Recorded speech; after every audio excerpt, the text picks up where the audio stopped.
सोने और चांदी का जादुई बेडरूम। सुनैना बहुत ही गरीब थी। उसके पिताजी नहीं थे और उसकी माँ कूड़ा बीनने का काम किया करती थी। वे लोग वहीं पास के एक छोटे से झोपड़पट्टी में रहते थे। सुनैना बेटा, क्या बात है, आज तू फिर से अपना लंच वापस ले आई? लंच नहीं किया तूने? माँ, तुझे तो पता है ना, स्कूल में कोई भी बच्चे मुझसे बात नहीं करते। सभी कहते हैं कि मेरे शरीर से बहुत ही गंदी बदबू आती है। और तो और आपकी दी हुई ये सूखी रोटी और नमक देखकर सभी बच्चे मेरा बहुत मजाक उड़ाते हैं और मुझ पर बहुत हंसते हैं। माँ, आज के बाद मैं कभी स्कूल नहीं जाऊंगी। बेटा, ऐसा नहीं सोचते। जिस पर दुनिया हंसती है वही लोग एक दिन इतिहास लिखते हैं। बेटा, तुझे पता है, मैं जब छोटी थी तो मैं भी पढ़ना चाहती थी, लेकिन घर वालों ने मुझे पढ़ने लिखने नहीं दिया, क्योंकि हम जैसे कवारी वालों के घर में पैदा होने वाले हर एक बच्चे की किस्मत पहले ही लिख दी जाती है। लेकिन तुझे मैं इस तरह कूड़े के ढेर और गंदे जानवरों वाली जिंदगी जीते नहीं देख सकती। मैं चाहती हूँ तू पढ़े लिखे, काबिल बने, इतने काबिल कि तू अपनी जिंदगी बाकियों की तरह ऐशो आराम से बिताए। तेरा सुंदर सा घर हो जैसे अमीरों के होते हैं, बेडरूम अलग, ड्राइंग रूम अलग और कॉमन रूम अलग। माँ, आपने मेरे अंदर जीने का और कुछ करने का जुनून भर दिया है।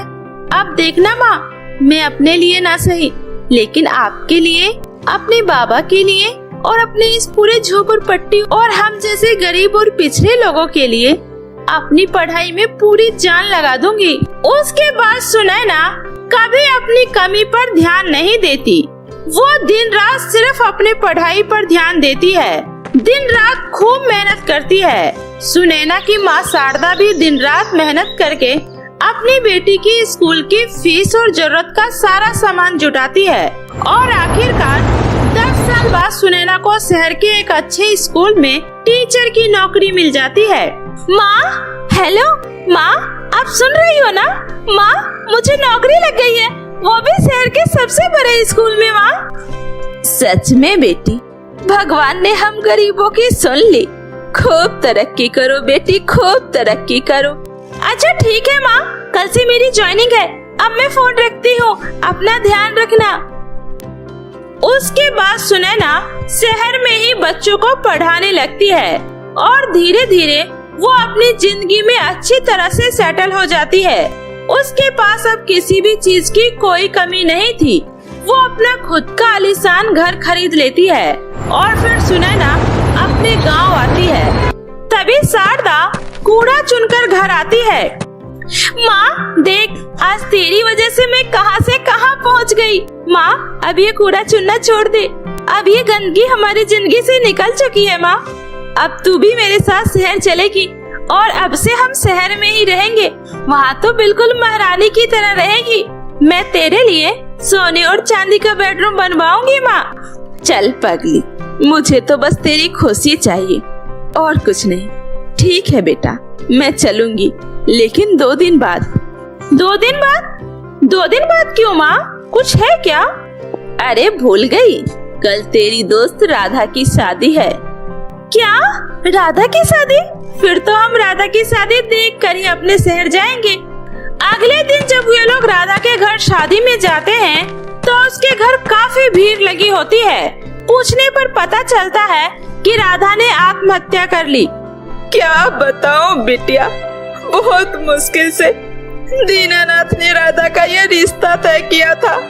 वे लोग बहुत खुश थे, लेकिन अचानक से लड़की वाले ने शादी करने से इनकार कर दिया। कहा, हमें दहेज में आज के आज 5 लाख रुपए चाहिए, पैसे दोगे तभी ये शादी होगी। ये सुनकर बेचारा दीनानाथ का कलेजा कांप गया। आखिर बूढ़े बाप ने बड़ी मुश्किल से तो शादी का इतना खर्चे का बंदोबस्त किया था, अब बेचारा 5 लाख रुपए कहाँ से ला कर देता। उसी समय दीनानाथ के हार्ट अटैक से मृत्यु हो गई और राधा बिटिया वो ये सदमा बर्दाश्त न कर पाई और उसने अपनी जान ले ली। हे भगवान, तो किसी को गरीब न बनाना और बनाना तो उसे कभी बेटी मत देना। ये सुनकर सुनैना को बहुत दुख होता है। घर आकर सुनैना अपनी माँ से कहती है, माँ, अब आप कहीं नहीं जाओगी, बल्कि मैं आ रही हूँ अपने गांव, अपनों के बीच। लेकिन बेटा। माँ, लेकिन वेकिन कुछ नहीं। आपने ही तो कहा था ना, हमें अपने लिए, अपने इस गांव वालों के लिए कुछ करना है। तो बस अब मैं गांव में अपनों के बीच रहकर अपने गांव के इस झोपड़पट्टी के बच्चों का भविष्य संवारने का काम करूंगी। मैं यहाँ गांव में रहकर गांव के बच्चों को पढ़ाऊंगी। उसके बाद सुनैना शहर जाकर अपने स्कूल से अपना रिजाइन दे देती है। सुनैना जी, आप बहुत बड़ी गलती कर रही हैं। आप एक बार फिर से सोच लीजिए। आपको यहाँ इतनी अच्छी सैलरी मिल रही है, सारी फैसिलिटीज मिल रही है, फिर भी आपको उस गंदगी में ही जाना है। देखिए, अगर आपको और पैसे चाहिए तो हम आपको और पैसे देने के लिए तैयार हैं, लेकिन प्लीज आप हमारे स्कूल को छोड़कर मत जाइए। प्रिंसिपल मैम, आपको तो यहाँ इन पैसों में हजारों टीचर मिल जाएंगे, लेकिन मेरे गांव को इस वक्त सिर्फ मेरी जरूरत है। सुनैना हंसते हुए वहाँ से चली जाती है और वो अपना सब कुछ बेचकर गांव में एक स्कूल खोलती है और वहाँ के गरीब बच्चों को फ्री में पढ़ाने लगती है।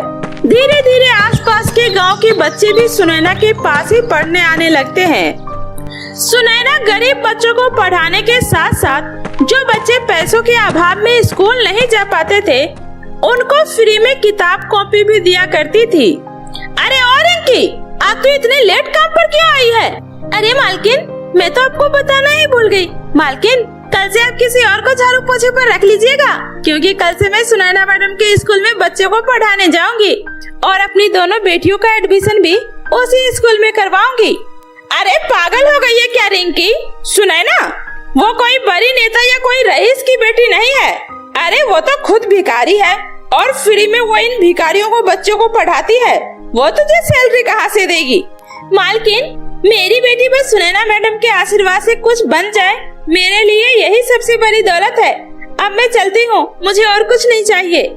धीरे धीरे गांव के वो लाचार लोग जो पढ़ लिख कर भी कुछ नहीं कर पाए थे, सुनैना उन्हें अपने स्कूल में टीचर का जॉब देती है। लेकिन इन सब के लिए सुनैना को काफी सारे पैसों की जरूरत थी। लेकिन सुनैना के पास जितने भी पैसे थे वो सब अब खत्म हो चुके थे। सुनैना को कुछ भी समझ में नहीं आ रहा था कि आखिर वो क्या करे। माँ, अब क्या होगा? अब मैं इन गरीब लोगों की सैलरी और बच्चों के पैसे कहाँ से लाऊंगी? और अगर मैं ये सब बीच में छोड़ दी तो फिर ये सारे लोग जिन्हें मेरी वजह से उड़ान मिली है, उनके हौसले टूट जाएंगे। माँ, अब मैं क्या करूँ? बेटी, हिम्मत मत हार। जो दूसरों के बारे में सोचते हैं, ऊपर वाला उसके बारे में हमेशा सोचता है। और देखना, ऊपर वाले ने तेरे लिए भी कुछ अच्छा ही सोच रखा होगा। सुनैना रात में अपने बिस्तर पर सो रही थी, लेकिन जमीन पर उसे नींद नहीं आती। वो उठकर बाहर आंगन में आती है, तभी उसे आंगन में एक बूढ़ी औरत दिखती है। क्या हुआ सुनैना बेटी? जमीन पर नींद नहीं आ रही है क्या? अरे, तेरे पास तो सब कुछ था, सारे सुख सुविधाएं थी, फिर तूने वो सब एक झटके में क्यों छोड़ दिया? अम्मा, नींद तो बहुत आ रही है, लेकिन मुझे सोना नहीं है, क्योंकि सुबह मुझे अपने साथ काम करने वाले लोगों को सैलरी देनी है। बच्चों को अच्छी शिक्षा के लिए अच्छे किताब और कॉपी लाने हैं, लेकिन मेरे पास पैसों का कोई स्रोत नहीं है। बस मैं वही सोच सोच कर थोड़ी परेशान हूँ। ये ले बेटी, ये 2 जादुई ताले हैं। इस ताले को सिर्फ नेक दिल और अच्छे दिल वाले व्यक्ति ही खोल सकते हैं। इस ताले को खोलने के बाद तुम्हें वहाँ मुलायम तो सोने और चांदी का बेडरूम मिलेगा। वहाँ मुलायमदार और आरामदायक गद्दे और सुंदर सुंदर बेड होंगे। लेकिन तुम्हें वहाँ सोना नहीं है, बल्कि वहाँ रखा सोना उठाकर बाहर लाना है और उससे अपने काम को आगे बढ़ाना है। क्या अम्मा, क्या ये सच है? ऐसा हो सकता है? सुनैना ये बोलती ही है कि तभी अचानक से वो अम्मा वहाँ से गायब हो जाती है।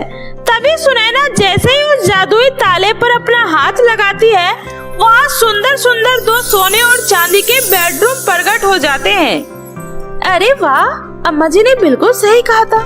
ये तो वाकई में स्वर्ग से सुंदर सोने और चांदी के तो बेडरूम है, लेकिन मुझे यहाँ सोना नहीं है। सुनैना वहाँ की कीमती और मनमोहक चीज देखने के बाद भी बिल्कुल भी लालच में नहीं आती है और वहाँ से अपने लिए ढेर सारे सोना लेकर बाहर आती है और वो उन सोने को बेचकर अपने काम को और आगे बढ़ाती है और वो अपना और भी ज्यादा स्कूल खोलती है, जिससे गांव के गरीब बच्चों को फ्री में पढ़ने का मौका मिलता है और पढ़े लिखे होनहार लोगों को उसके स्कूल में बिना किसी घूस के टैलेंट के दम पर नौकरी मिलती है। और सुनैना अपने सोने चांदी के बेडरूम की मदद से लोगों की मदद हमेशा करती है और खुशी खुशी अपना जीवन बिताने लगती है। क्या मैं यहाँ बैठ सकती हूँ? नहीं, तुम यहाँ नहीं बैठ सकती। प्लीज मुझे यहाँ बैठने दो।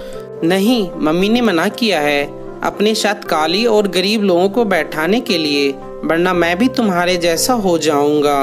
अपने क्लास स्टूडेंट के बात सुनकर बेचारी मीनू क्लास के सबसे लास्ट बेंच पर बैठ जाती है। थोड़ी देर में क्लास टीचर प्रतिभा आ जाती है और सभी बच्चों को ब्लैक बोर्ड पर पढ़ाने लगती है। तभी प्रतिभा मैडम ब्लैक बोर्ड से लिखे हुए वर्ड्स को मिटाने लगती है। रुक जाइए मैम, मैंने अभी पूरा नहीं लिखा है। क्यों नहीं लिखा है अभी तक? तुम्हारे क्लास के सभी बच्चों ने लिख लिया है और एक तुम हो जो कछुओं की चाल चल रही हो। मैम, किसी ने भी अपने साथ मुझे नहीं बैठाया, इसीलिए मुझे यहाँ आकर बैठना पड़ा और यहाँ से ब्लैक बोर्ड ठीक से दिखाई नहीं देता। तो तुम क्या चाहती हो? इन सभी गोरे सुंदर और अमीर बच्चों के साथ तुझे आगे बैठाऊं? तुझ जैसी काली और गरीब को इस क्लास में बैठने दे रही हूँ, वही बहुत है। ना जाने कहाँ कहाँ से आ जाते हैं। मुझे तो तेरी शक्ल देख के ही घिन आने लगती है। टीचर के बात सुन क्लास के सारे बच्चे मीनू पर हंसने लगते हैं। इसके चलते बेचारी मीनू बैठकर रोने लगती है। अपने काले रंग और गरीब परिवार से होने की वजह से मीनू से कोई भी क्लास में बातें नहीं करता था। यहाँ तक कि उसके टीचर भी उसका मजाक उड़ाती थी। ऐसे ही समय गुजर रहा था और एक दिन बच्चों, जैसे कि आप सब जानते हैं कि कुछ दिनों में 15 अगस्त आने वाला है, इसलिए हमारे स्कूल में एनुअल फंक्शन होने जा रहा है। आप में से जो भी बच्चे उस फंक्शन में पार्टिसिपेट करना चाहते हैं तो अपनी क्लास टीचर को अपना नाम बता दे। 15 अगस्त के एनुअल फंक्शन पर पार्टिसिपेट करने के लिए क्लास के सारे बच्चे प्रतिभा के पास अपने अपने नाम लिखाने लगते हैं, जिसमें एक मीनू भी होती है। तुझे कौन डांस करते हुए स्टेज पर देखना चाहता होगा? लगता है तुझे अपना बेइज्जती कराने का बड़ा शौक है। अगर सभी लोग मुझे देखकर हंसेंगे तो कोई बात नहीं, मैं 15 अगस्त के इस एनुअल फंक्शन पर पार्टिसिपेट जरूर करूंगी। प्रतिभा सभी बच्चों का नाम लिखकर अपने क्लासरूम में चली जाती है। प्रतिभा के जाते ही एक बिंदिया नाम की लड़की मीनू के पास आती है। बिंदिया दिखने में काफी ज्यादा सुंदर और अमीर होती है और अमीर होने के साथ साथ वो काफी ज्यादा घमंडी होती है। कितना ज्यादा मजा आएगा ना जब यह काला कौवा स्टेज पर डांस करेगा। बिंदिया, तुम क्यों बार बार मेरा मजाक उड़ाती हो? अरे, जिसकी शक्ल ही ऐसी है मजाक उड़ाने की, तो भला हम इसमें क्या कर सकते हैं? बिंदिया और सारे क्लास के बच्चे मीनू को देखकर हंसने लगते हैं। इसे देखकर मीनू अपना स्कूल बैग उठाती है और प्लेग्राउंड में जाकर रोने लगती है। मेरा मजाक उड़ाना है तो उड़ा लो ना, लेकिन देखना मेरा परफॉर्मेंस सबसे अच्छा होगा। सब मेरे लिए जोर जोर से तालियां बजाएंगे। मीनू एनुअल फंक्शन के लिए अपना नाम तो सभी बच्चों के साथ लिखा लेती है, लेकिन सिर्फ मीनू रंग और उसके गरीबी की वजह से उसे परफॉर्मेंस में सबसे पीछे खड़ा कर दिया जाता है और वही बिंदिया की खूबसूरती और अमीरों के लिए परफॉर्मेंस के सेंटर में खड़ा कर दिया जाता है। लेकिन उसके बावजूद भी मीनू खूब जी जान लगाकर डांस करती है। देखो देखो काली लंगूरिया कैसे नाच रही है। कान खोलकर सुन ले, अगर तेरे वजह से मेरे परफॉर्मेंस खराब हुआ ना तो तेरी ये काली शक्ल भी देखने लायक नहीं बचेगी, समझी? बिंदिया और उसके अमीर दोस्त मीनू को खड़ी खोटी सुनाकर चले जाते हैं। मीनू रोते हुए अपने घर आती है और सारी बात अपनी माँ को बताती है। मुझे बहुत डर लग रहा है माँ। नहीं मीनू बेटा, हम भले ही गरीब हैं लेकिन कमजोर नहीं। 15 अगस्त तो हम सबके लिए ही है, इसलिए तुम किसी से नहीं डरोगी और अच्छे से अपनी परफॉर्मेंस होगी, समझी? अपनी माँ ममता की बात सुनकर मीनू के अंदर आत्मविश्वास की एक नई किरण उगती है और अन्य दिनों से मीनू सभी अमीर और घमंडी बच्चों के बातें इग्नोर करते हुए अपने डांस पर फोकस करती है। वही 15 अगस्त को सिर्फ कुछ दिन रह जाते हैं, जिसके चलते स्कूल के सभी बच्चे 15 अगस्त के लिए अपने क्लासरूम को डेकोरेट कर रहे होते हैं। क्या मैं भी तुम लोगों की मदद कर सकती हूँ? मुझे डेकोरेट करना बहुत पसंद है। तुम हमारी मदद नहीं कर सकती। हम नहीं चाहते कि तुम यहाँ भी किसी भी सामान को हाथ लगाओ, लेकिन एक काम हम तुम्हें दे ही सकते हैं। हाँ, ग्राउंड काफी गंदा हो गया है, जाकर पूरे ग्राउंड का अच्छे से सफाई कर दो। उसके बाद क्लास की भी अच्छे से सफाई कर देना। वैसे भी यह सब काम तुम जैसी काली और गरीब लोगों के लिए ही बने हैं। अपने टीचर के बात सुन मीनू को बहुत दुख होता है, लेकिन 15 अगस्त के लिए मीनू स्कूल की पूरी ग्राउंड की साफ सफाई करती है, साथ ही अपनी क्लास की भी अच्छे से सफाई करती है, जिससे देख क्लास के अमीर बच्चे मीनू की मजाक उड़ाने से नहीं छोड़ते। देखो देखो गाइस, हमारे क्लास की नौकरानी कैसे साफ सफाई कर रही है।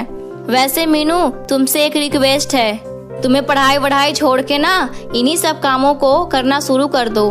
तुम चाहो तो मैं तुम्हें अपने घर में नौकरी पर रख सकती हूँ। नहीं बिंदिया, इसकी कोई जरूरत नहीं है। यह सब मैं तो अपने देश के आजाद होने की खुशी में कर रही हूँ, ताकि जब हमारी एनुअल फंक्शन में बाहर से लोग आए और उन्हें हम पर गर्व हो। कम से कम मैं गंदगी तो कम कर रही हूँ ना कि तुम्हारी तरह गंदगी फैला रही हूँ। मीनू का ऐसा आवाज सुनकर सभी का मुंह बंद हो जाता है और सभी वहाँ से चले जाते हैं, जिसके बल मीनू अपना सारा काम खत्म करके वापस अपने डांस प्रैक्टिस में लग जाती है। और 15 अगस्त में एनुअल फंक्शन के लिए सिर्फ 2 ही दिन रह गए थे। कल बड़ा एटीट्यूड दिखा रही थी अपना डांस का, अब बताती हूँ इसे। मीनू डांस रूम में अकेले डांस की प्रैक्टिस कर रही होती है। वही बिंदिया डांस रूम के गेट के बाहर चुपके से कुछ कंचे डांस रूम में फेंक देती है, जिस पर जैसे ही मीनू का पैर पड़ता है तो उसका पैर फिसल जाता है और वह एकदम नीचे गिर जाती है। आह, मेरा हाथ! अरे बिंदिया, तुम तो गिर गई। तुम तो डांस की प्रैक्टिस करते हुए गिर गई, तो स्टेज पे परफॉर्मेंस क्या करोगी? अभी भी टाइम है, परफॉर्मेंस से अपना नाम कटवा लो, वरना तो अभी मैं ही हंस रही हूँ, उस वक्त तो पूरा स्कूल हंसेगा। यह कहते हुए बिंदिया जोर जोर से हंसने लगती है और वहाँ से चली जाती है। लेकिन मीनू अब हार मानने वाले में से नहीं थी। अपनी माँ की बातों को याद करते हुए मीनू सबकी बातों को अनसुना कर देती है और अपनी डांस प्रैक्टिस पर ध्यान देती है। ऐसे ही दिन गुजर जाते हैं और आज 15 अगस्त का एनुअल फंक्शन होता है। सभी बच्चे एक बार फाइनल प्रैक्टिस कर रहे होते हैं, तभी अचानक प्रैक्टिस करते हुए बिंदिया का पैर ट्रिक हो जाता है, जिससे उसके पैर में मोच आ जाती है। आह, मेरा पैर! बिंदिया, तुम ठीक तो हो ना? चलो तुम्हें मैं डॉक्टर के पास ले चलती हूँ। टीचर, लगता है मेरे पैर में बहुत गहरी मोच आ गई है, मैं बिल्कुल भी डांस नहीं कर सकती। बिंदिया, तुम ये क्या कह रही हो? थोड़ी देर में हमारी परफॉर्मेंस होने वाली है। हमारी परफॉर्मेंस देखने के लिए स्पेशल चीफ मिनिस्टर आए हैं। अगर सेंटर में तुम ही नहीं रहोगी तो हमारा परफॉर्मेंस कंप्लीट कैसे होगा? बिंदिया के पैर में मोच आने की वजह से प्रतिभा काफी ज्यादा परेशान होती है कि तभी मीनू, मैम, अगर आप कहें तो मैं यह परफॉर्मेंस कर सकती हूँ। मुझे बिंदिया की सारी स्टेप याद है। मैं यहाँ टेंशन में हूँ और तू है कि मेरा दिमाग खराब करने में लगी हुई है। मैं पागल हूँ क्या? तू जैसे सेंटर में खड़ा करके अपना पूरा परफॉर्मेंस बेकार करूँगी? प्रतिभा चाह कर भी अपना परफॉर्मेंस कैंसिल नहीं कर पाती। थोड़ी ही देर में स्टेज पर सारे बच्चे परफॉर्मेंस करने के लिए आ जाते हैं। सभी बच्चे डांस कर रहे होते हैं कि तभी अचानक हाथ में तिरंगा लिए मीनू बैक स्लिप मारते हुए स्टेज पर आती है। ये मीनू ये सब क्या कर रही है? अपनी एंट्री के बाद मीनू सभी बच्चों के साथ मिलकर काफी अच्छा परफॉर्मेंस देती है। जैसे ही परफॉर्मेंस खत्म होता है कि चीफ मिनिस्टर खड़े होकर उन सभी के लिए ताली बजाते हैं अब सारा स्कूल तालियां की गड़गड़ाहट से गूंज रहा था। बेटा आप तो बहुत अच्छा डांस करती हो। अच्छा हुआ टीचर आपने सेंटर में इस बच्चे को खड़ा किया। इसने सभी बच्चों में से सबसे अच्छा परफॉर्मेंस किया है।